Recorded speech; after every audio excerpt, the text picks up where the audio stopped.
Okay, we are in the middle of chapter 8 of Shaar Amina, and take a few moments just to review and kind of reset our parameters.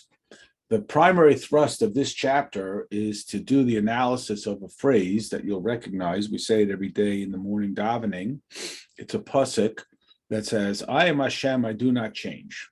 So the seemingly immediate question is, how can Hashem say that he doesn't change? What about all of creation? Isn't creation itself represent a change? One day there wasn't things, and now there are things. So what is the meaning of I am Hashem, I do not change? So essentially, there are three ways we could go with this. One is we could say, well, the world doesn't really exist. And it's just a figment of our imagination. We've all agreed to play along, but it's not real. Torah rejects this, and Torah says that creation is absolutely a reality, and that's why it can have and does have an impact on Hashem. Another way of saying it is, well, Hashem is not sort of bothered by the world. The world exists, but what does Hashem care about the world? It's insignificant to him in the sense that it's meaningless. We reject this as well, as you recognize, because the whole motivation for Hashem to create the world is that Hashem has the desire. It's God's wish that the world should be created in order that it give the opportunity for us to create a dwelling place within this world, a dira b'tachteinu. So which one is it? If the world exists, how could it not change Hashem? If the world is truly meaningful, what does it mean that I am Hashem, I do not change? So we went on to describe an important series of ideas, which we've all seen before, but here we're starting to really organize it in a more almost mathematical fashion, that we talk about Hashem is not a composite of parts, and yet Hashem aligns himself with measurables. The Hebrew word midos, which we often translate as characteristics and so forth, most literally translates as a measurement. A mile, an hour, a gallon are all midos. These are measurables through which we, on this side of the equation, can perceive and have something to speak about with some degree of acumen about the infinity of Hashem. So, pardon me, Hashem is not a composite of parts, but Hashem aligns himself with these parts, but he is not any of these particular parts. Now, this is a concept that has been discussed not only by the Alter Rebbe way before. For example, the Rambam, so we're talking about Torah people here, and Kuzari. Now, the Kuzari, you may recall, it's a whole book written by Rabbi Yehuda Halevi.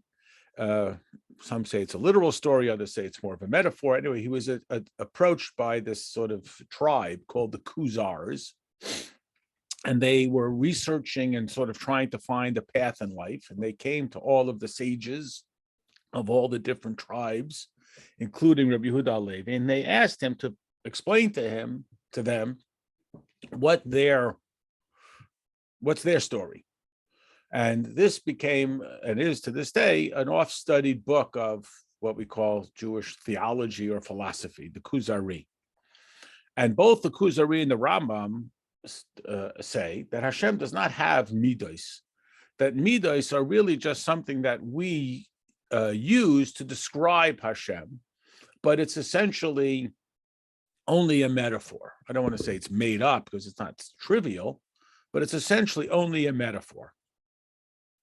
And and therefore Hashem is unchanged by these midos or by aligning himself with these midos, because the midos is just a term that we made up for us to try to put a name on it, much as we might name the fact that we name something doesn't appear to change it. It exists regardless of our name. Now we put a name on it.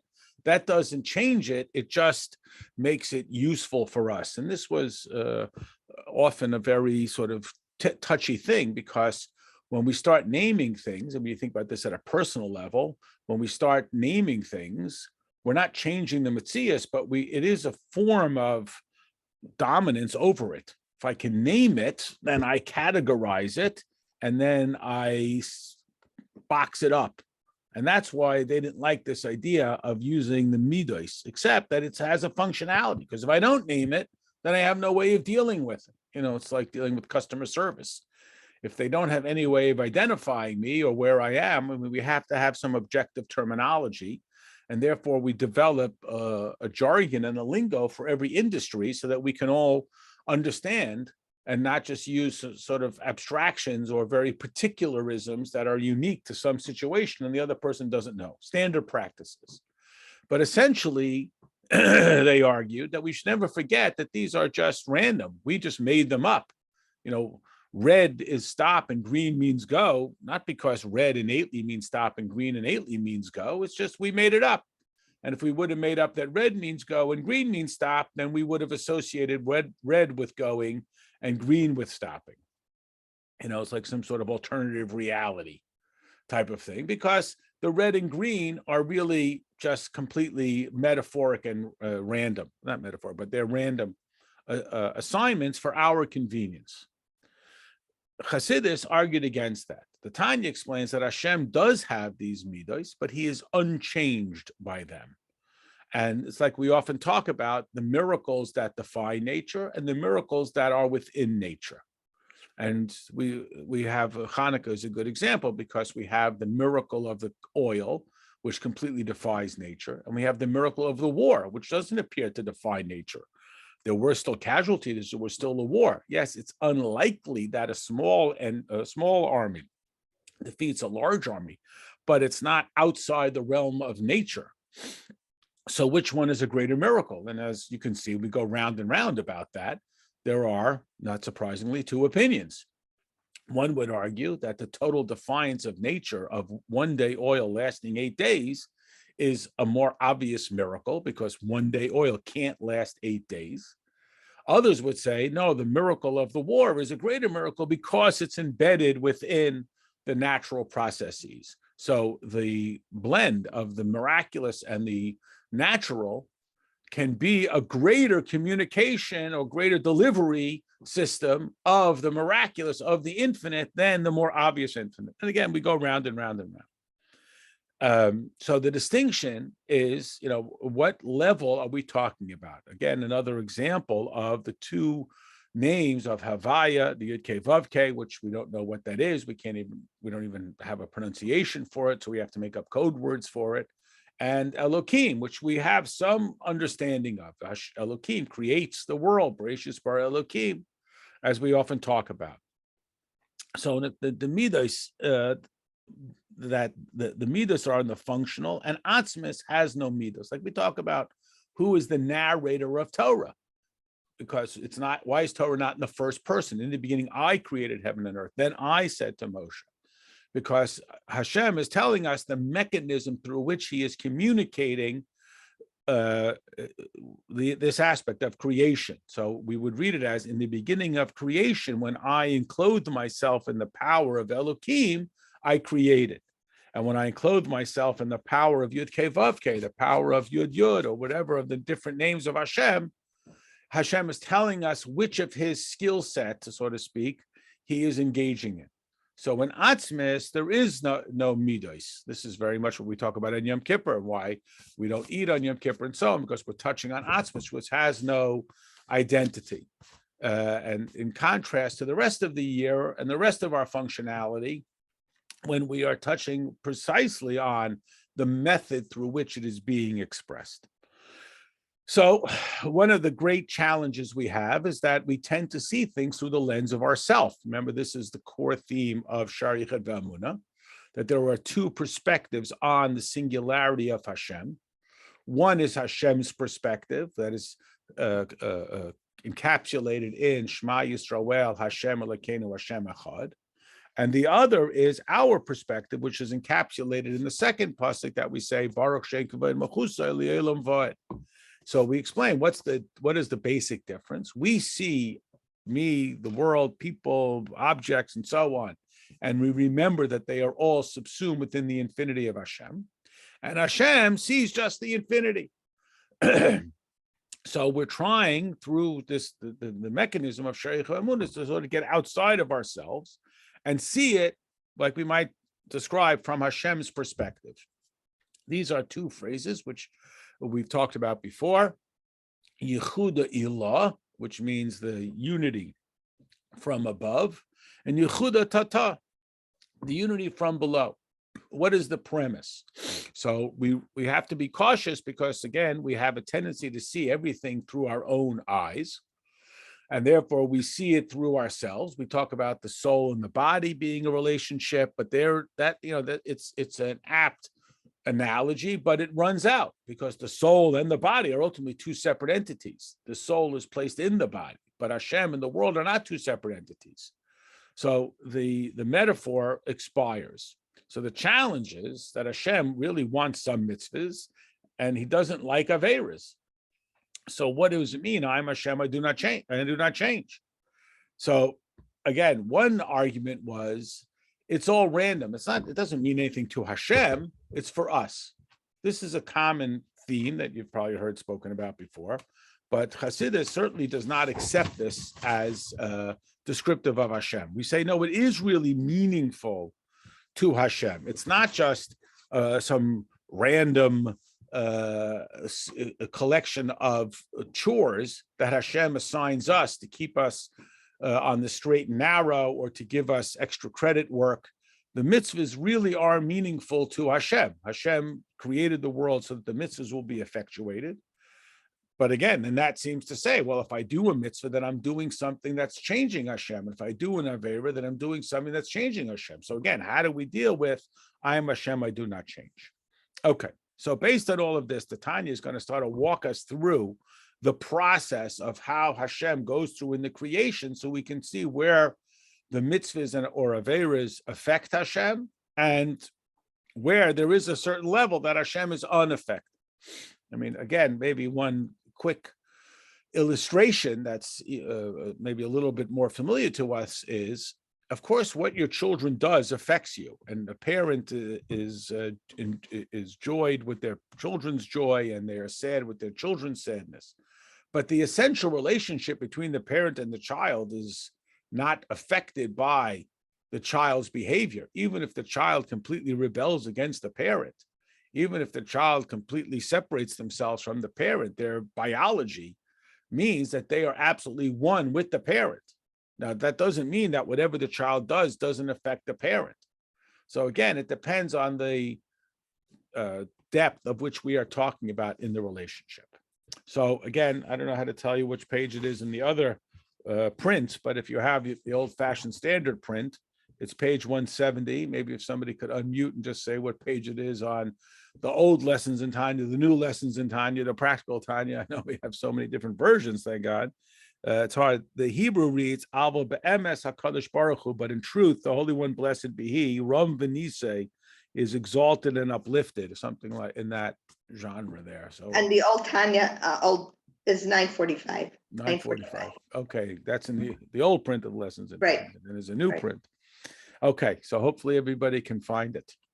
Avo be'emes, and again, whenever we say be'emes, which of course translates as the word truth, it doesn't mean that until now we've been faking it. It means the deeper that we dig.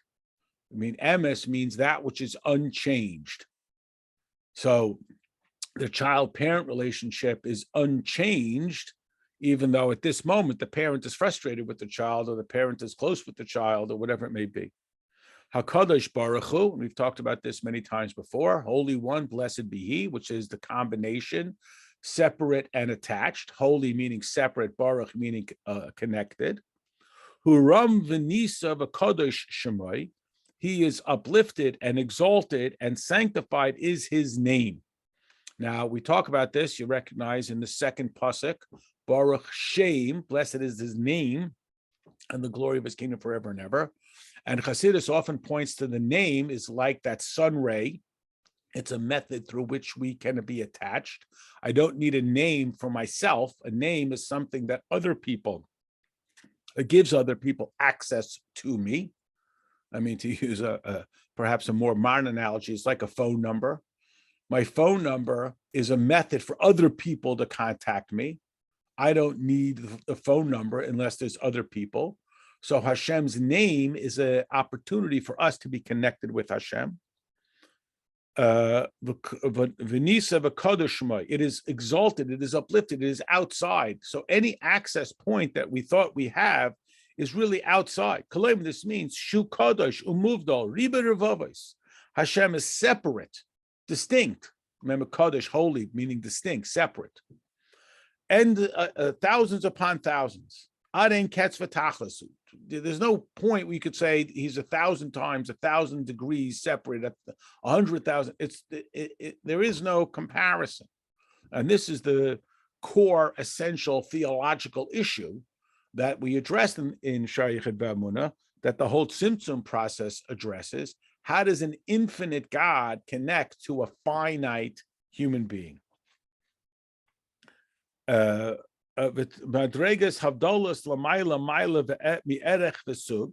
He is completely outside of there being any separation, any comparison, any categorization. Again, lahavdil, and again, we're not here to study comparative religion, but it just illustrates the point.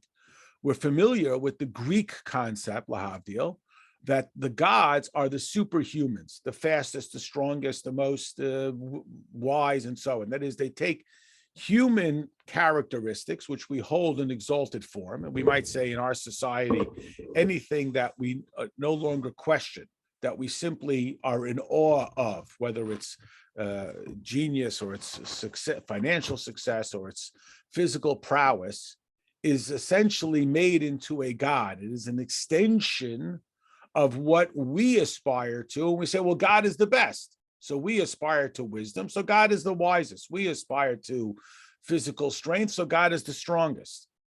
And again, it's all this sort of bottom up, and one of the primary objectives, as we laid out in the title page of Shaar Amina, that little line of introduction, we're trying to see it from Hashem's perspective down, not from bottom up.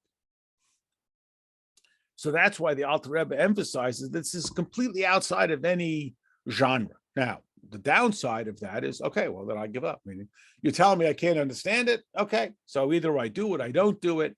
I become a completely surrendered servant of Hashem, which, well, that sounds like a lofty thing.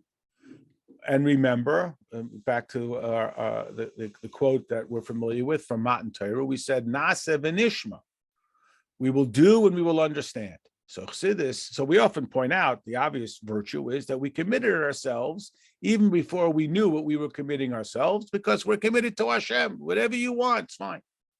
Chassidus then doubles down and says, okay, so we see the virtue of the nasa coming before the nishma, that our commitment to obedience is not linked to our understanding.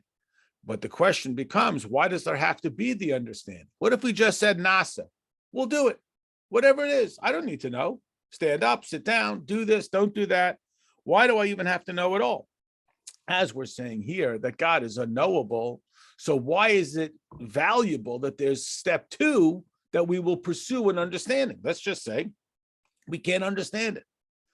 So Chassidus explains that the nishma, which again we translate as the understanding, means not just that we like to understand it, that our understanding is the opportunity we have to come close with Hashem. That since innately we are limited and Hashem is unlimited, so therefore apparently there should be no capacity for there to be any relationship, any connection. The closest thing that Hashem does is he allows himself to be imagined. You know, Hashem's most essential element is that he cannot be grasped. Our most essential element is that we must grasp. So the closest combination is Chachma, which is not developed data, and yet it's something within the human experience. So this is this point. Kol hatishbachas, all of the virtues that we could give, v'hamailas, and all of the attributes that we could attribute to Hashem, shechol hanevroim lahasig, that any created being could attain, uletzayir b'sichlam, and to formulate in his mind. The first thing that we have is Chachma. That is, the most infinite aspect of our existence is Chachma. Remember, Chachma, although we translate it as wisdom, but the nuance of it, because I think in English, the word wisdom is also going to be associated with something pragmatic. The characteristic of Chachma is, remember, the anagram of Koach Ma, the willingness to genuinely say what. Now, that may seem very simplistic, which is a virtue, but it's not just what, as in, I don't know, I don't know, I don't know. It's really being receptive to something completely outside of my experience. It is, I use the word imagination, pick a different word. It is the capacity to go outside of only what I already am familiar with. That's really the drama of this characteristic called chachma, the koyach ma, the willingness to go beyond myself. So this is the loftiest level that we can think of. We even talk about things that are higher than chachma. We talk about keser, the crown, which sits on top of the head, the rutzain that drives us, like we talk about that the aspects of our neshama that are outside of our human life experience. But what the Alter Rebbe is sort of laying out for us is that our sense of uppest, mostest, toppest is chachma, but again, that's going to be limited relative to the infinity of Hashem. So we explain. Shlechein nekras reishis. That's why chachma is called the beginning. And you remember this idea. Reishis chachma yiras Hashem. The beginning of wisdom is the fear of Hashem. But chachma is the very beginning. That's where it all starts. It's from top down. Remember, the Rambam speaks about how Hashem is the knower, the knowledge, and the known. Now, we all know from our own life experience and from historical life experience that wisdom is not always associated with virtue.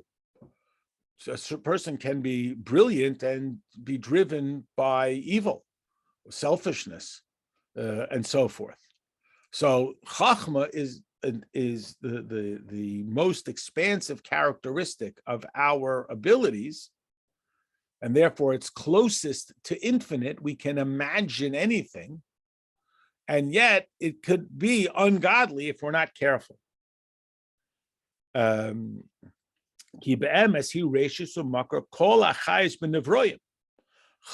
is truly, genuinely, again, be'emes, if we dig down deep into everything, it is in fact the source and the root of all of what gives life to creation.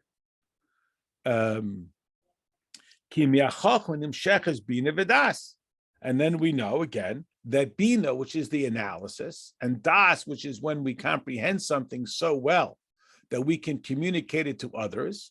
Chachma bina das, of course, is the theme of the Sefer Shel Beinanim in our personal development, that the number one step in aligning ourselves with Hashem and overcoming our I see it, I want it, I grab it, animalistic behavior, is to imagine that there's something other than my own pursuit of what's interesting to me. And that begins with chachma, which then becomes developed in bina, becomes comprehended in das and communicated to my character. That's why chachma and bina are often compared to the parents who create the child, the offspring, which is the changed behavior. Again, where every parent is familiar with this because the child is intuitively only self-aware. And then we teach them, you know what, there's other people. Just because you want something doesn't mean you take it. I mean, it's a very, very difficult thing for children and for adults. I see it, I want it. And why not? Unless you're going to somehow appeal to some greater pleasure. So to say, don't eat it, it'll make you sick, is just appealing to a greater pleasure. So what is going to bring us to a commitment to not doing it for something greater is only if I can imagine something outside of myself. Otherwise, I'm just bargaining as to what I prefer over what I don't prefer. So we're trying to reach for a level that's not a bargaining level. And that's the distinction between the human being and the animal. I mean, again, to forgive the analogy, but you can train an animal not to do it. Because if he does it and you hit him on the nose, he stops doing it, not because he has some commitment to a greater ideal, but because he doesn't going to get whacked in the snout. So he stops chewing up the couch. But it has not transformed him. The transformation, that opportunity comes from Chachma, which then can be concretized through the analysis and the understanding and communicated to the heart, at first to resist the impulse and then hopefully to mature the impulse, so that not only we don't do it, we don't even want to do it. And that then spreads out in all of the midos, all of the measurables, based on our intellectual drive. Now, again, there's always the potential danger, because intellect can still get me into some self-serving behavior. There's a classic example we just had in the Parsha a few weeks ago that illustrates this point. We know that Torah can be, or the mitzvahs of Torah can be categorized by our capacity to understand them. The mitzvahs that defy understanding. Why does Hashem think milk is good and meat is good, but milk and meat is not good? Wool is good, linen is good, but wool and linen sewn together is not good, and so forth. These are associated with the chukim, the laws that defy any rationale. Then you have the mishpatim, the laws that other societies have created, the laws of returning lost objects, of honoring parents, of enforcing the laws against robbery and murder, etc. Then we start to dig into some of these laws.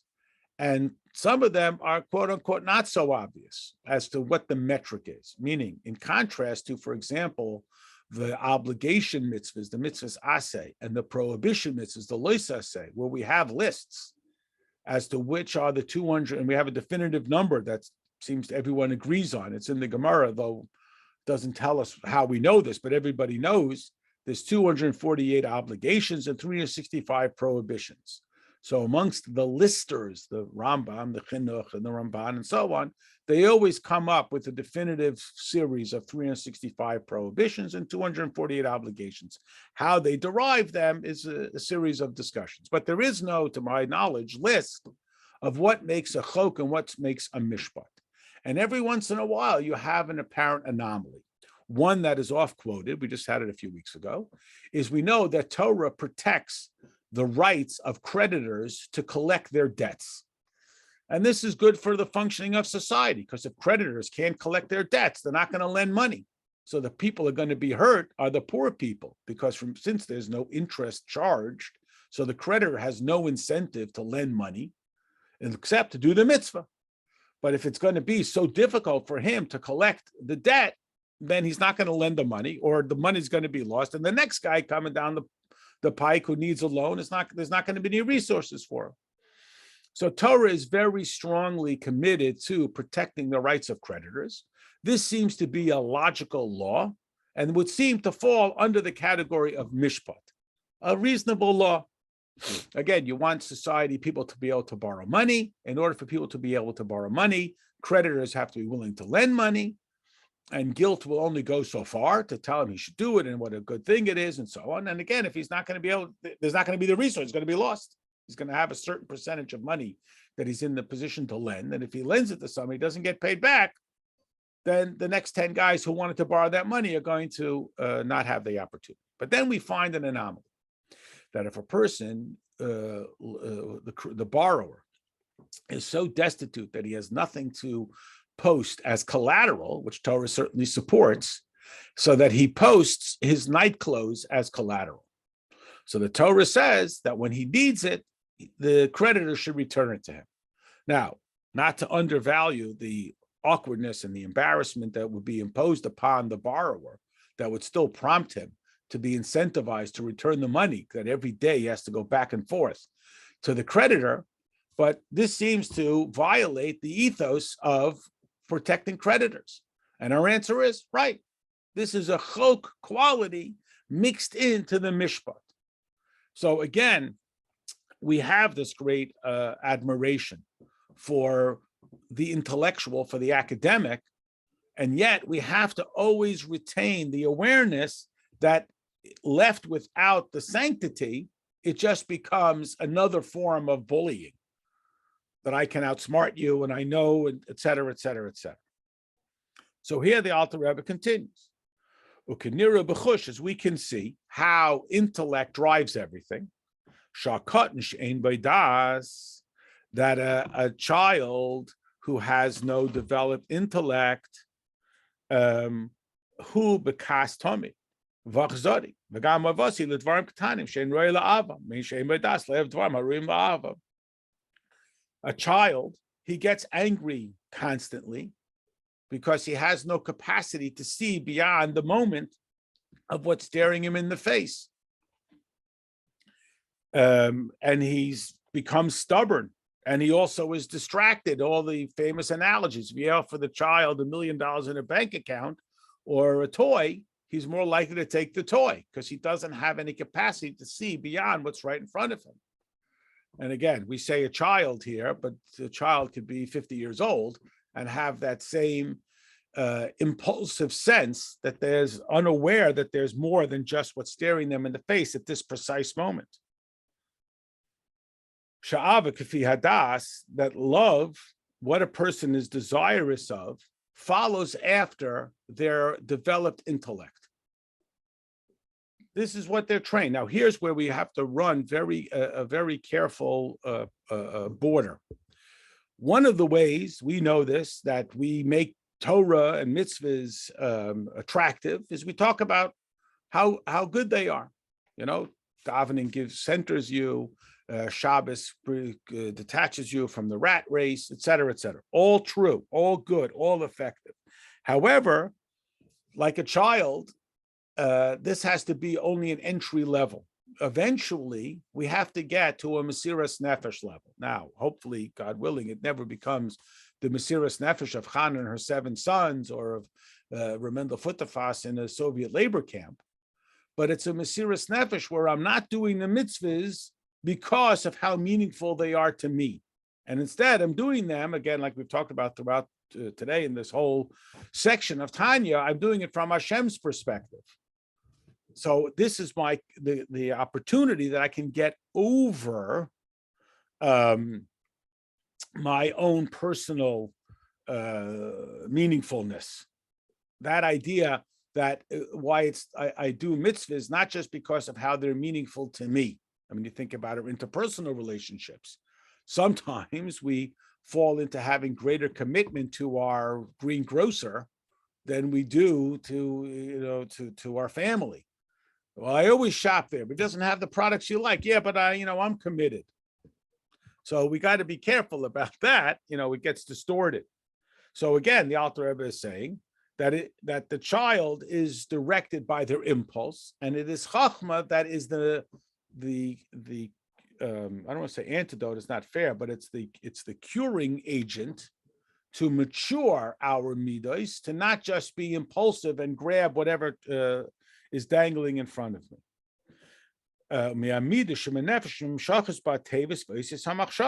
So again, is our mind controlling our heart, or is our heart controlling our mind?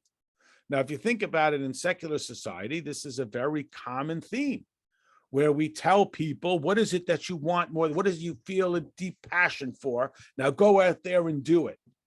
Now, what we don't tell them is, well, maybe what I'm feeling is just my own selfish drive. So that's the heart controlling the mind. What do I want? And now engage my mind to get what I want. But maybe what I want is unhealthy. Maybe what I want is unsafe. Maybe what I want is not even within my ability.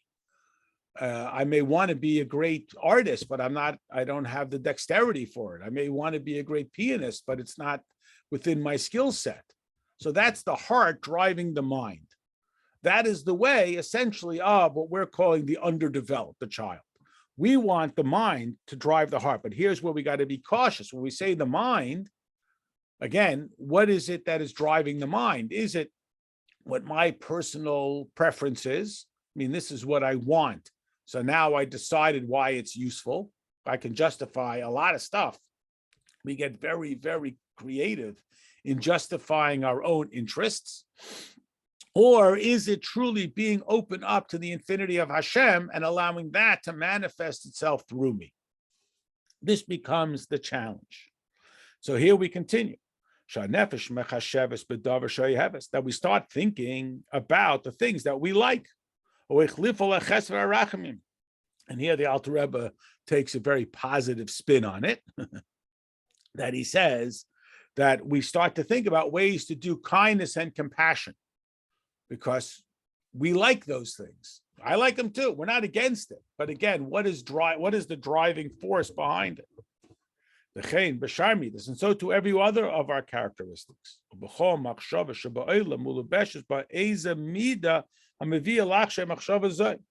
That every thought that we have within this world is going to be driven by our emotional characteristic. Objectivity appears, it's a joke. If you ask people who's objective, people will say, oh, of course I'm objective. I just look at the facts.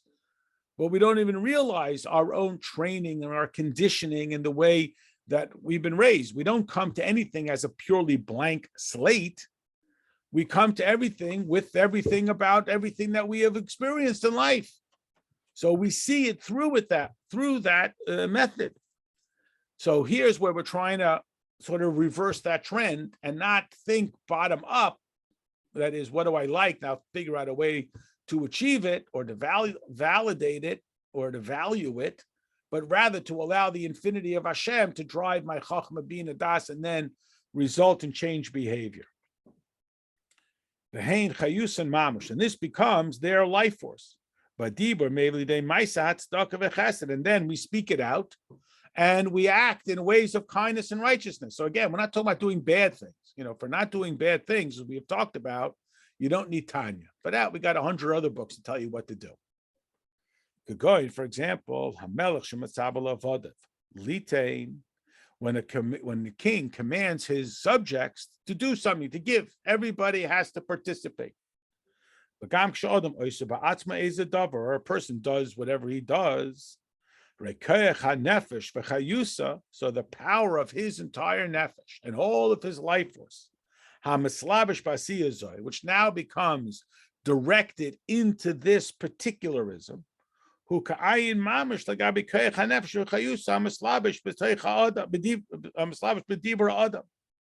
it becomes completely subsumed, as if it doesn't even exist within this manner of whatever he is now saying. His whole focus becomes directed into this speech. He's not absent-minded thinking about three different things. He's completely focused. So that's like a body and a soul. Now, remember, we have talked about that the body-soul analogy is useful for the God creation analogy to a certain point, but then it expires because they are still, that is, the body and the soul are still two independent entities. They are not identical. They are not one. There's the soul into the body. We say in the morning, Shenasata be, the soul that you have placed within me. But there's a me and there's the soul within me. And even within me is not the entirety of my soul. So that's where the mashal breaks down. Because Hashem is not separate from the world. He's not imposed into the world. Hashem and the world are absolute one. And that's what we mean, that the world is insignificant, not unimportant. It's not separate. And again, we can break down within our humanity, and this is where the analogy starts to show its limitation. Within our humanity, there is a distinction between our thought processes and our spoken word processes. We can think it and not say it. Like a wise person once said, before you say something, think twice, then don't say it anyway. We can think it out, we can develop it in our thoughts, and then is a separate stage of where we can express it in our speech. And the two don't have to coexist, they don't have to lead one into the other. And therefore, those are real midos. So again, remember, just the overarching theme of this chapter is about what we talk about with midos of Hashem. So midos are measurables. And as we've just described within the human life experience, whether it's up, down, or down, up, there's still individual steps that can pause between the next step. There can be step one and not step two. So the absolute rigid categorization of these steps make them absolute midos.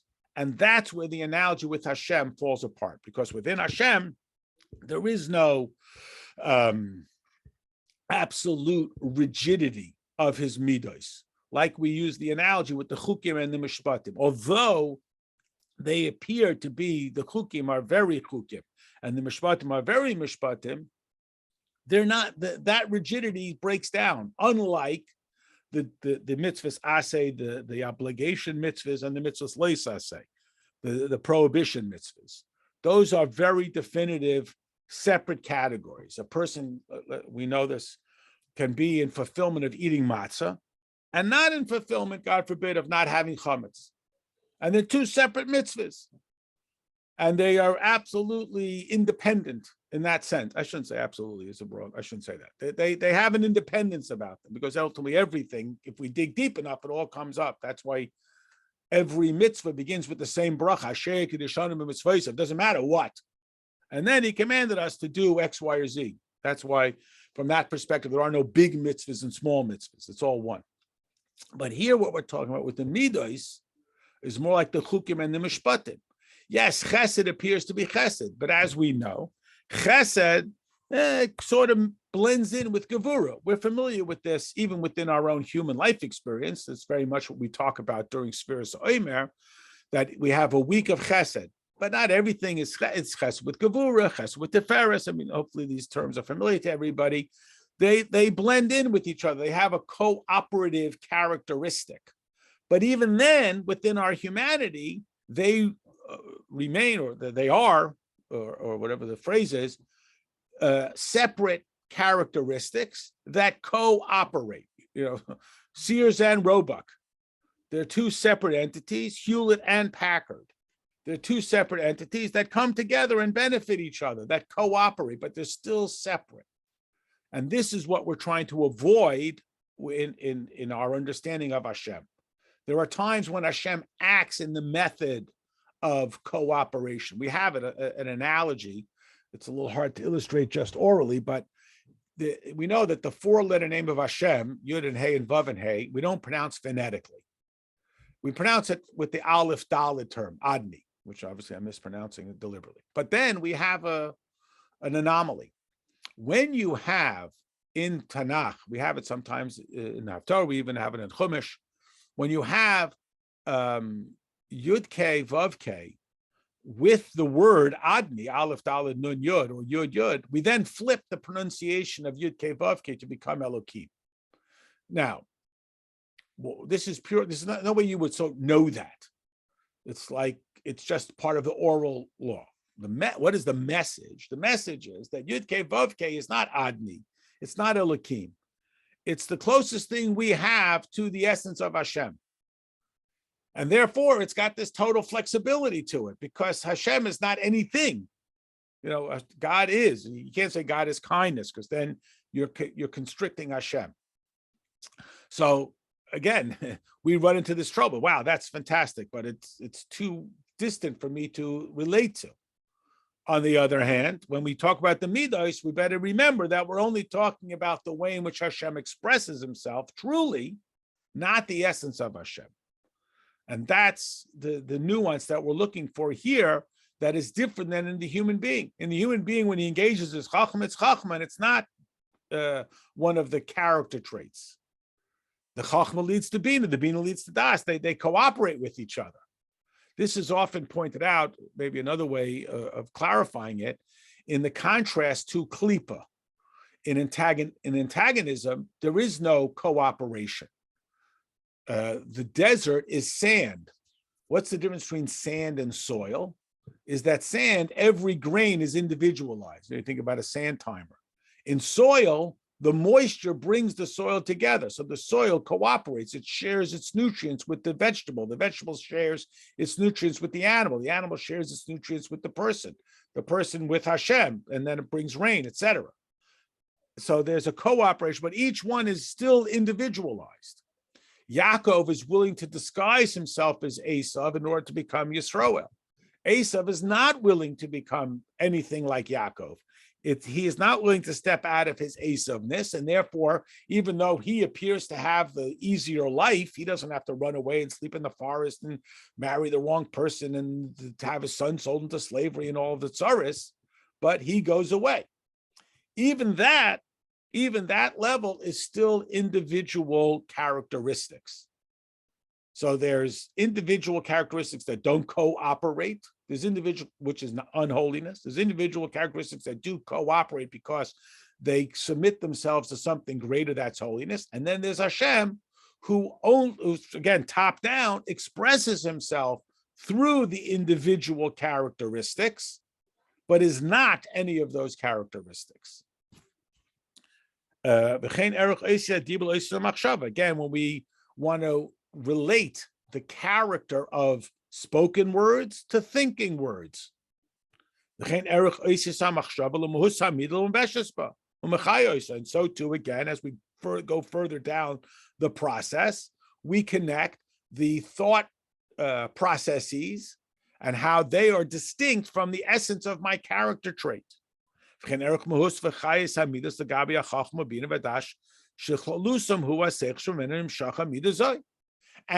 there is a distinction between the behavior of chesed and the intellect that drives the chesed. There is, why is it that some people grow up to be kind, considerate, and polite, and other people grow up to be self-serving? It's not only about their temperament that they're born with, it's about training. And this again is true of human beings. The nefesh kol habriyim, in all of creation, shebechol ha'olamus, in all the worlds. That is, even in the non-corporeal worlds, stages of awareness. In the olamais of Bria and Yitzir and Asiya, not necessarily in Atzilus, which we'll get into in the next chapter, each of the individual midos are identifiable and separated out. That's one of the great gifts of Hasidus. So we can talk about these ideas. It's just like in any lahavdil, in any art, you have to have a jargon, you have to have a lingo so that people can discuss it. I don't know anything about music, but music has to have notes so you can write it down. So when the person intuitively plays it, he's able to record it, in the sense, record it. I don't mean to record it like a auto recording. He's able to record it because it has an identifier. So when another person comes along and they see A, B, C, G minor, they can absorb that as well and recreate it. And yet, I have a friend, I haven't seen him in a long time, but he's a musician, and he says, in the world of musicians, they say, it's if you try to play Beethoven, you'll lose.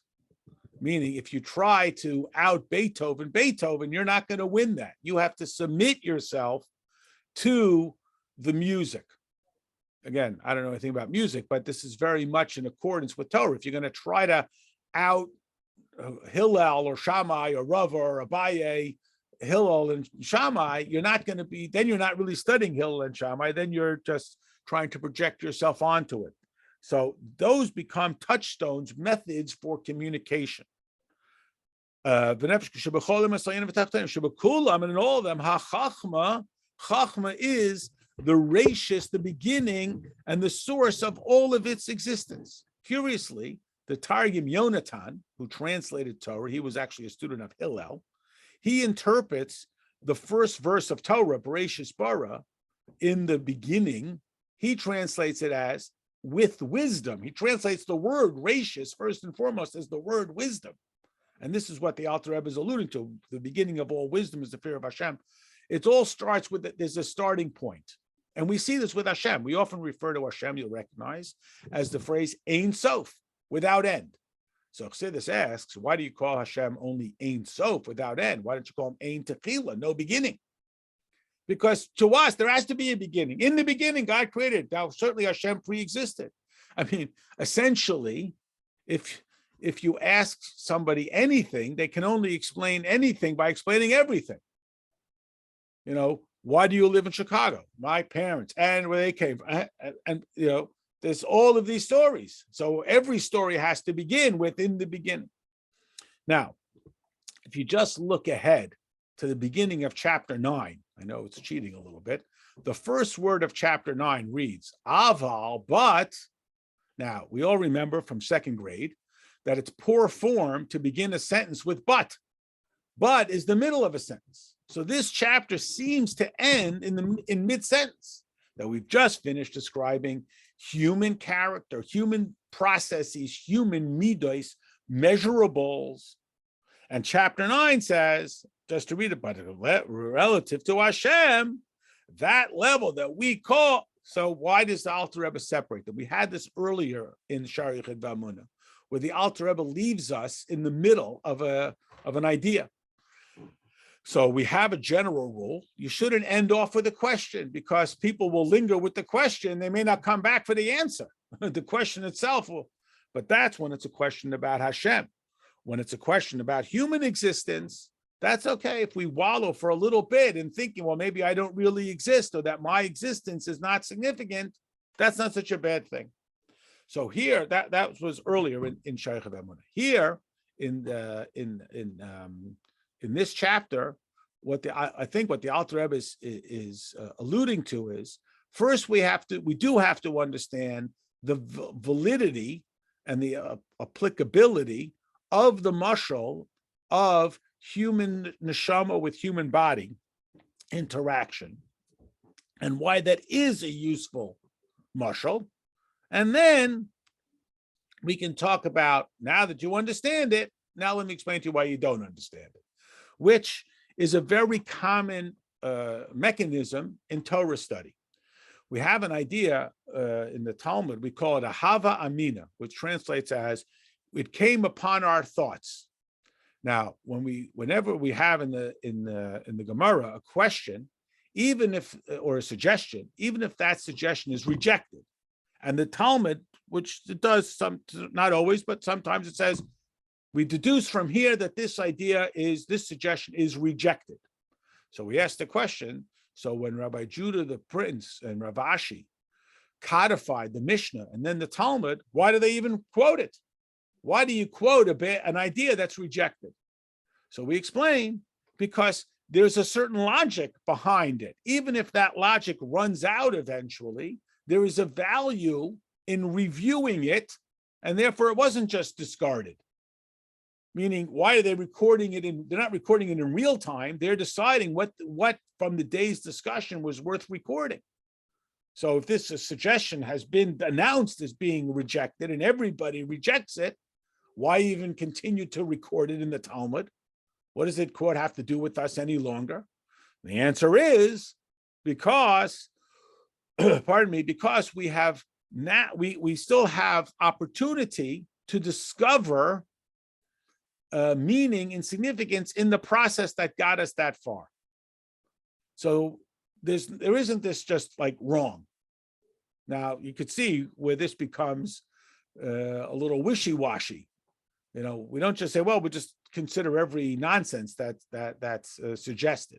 So here, I think the Alter Rebbe wants us to first sort of see the process of midos within our humanity, understand that about Hashem, and then, now that you're right, I can show you why it's not the totality of it.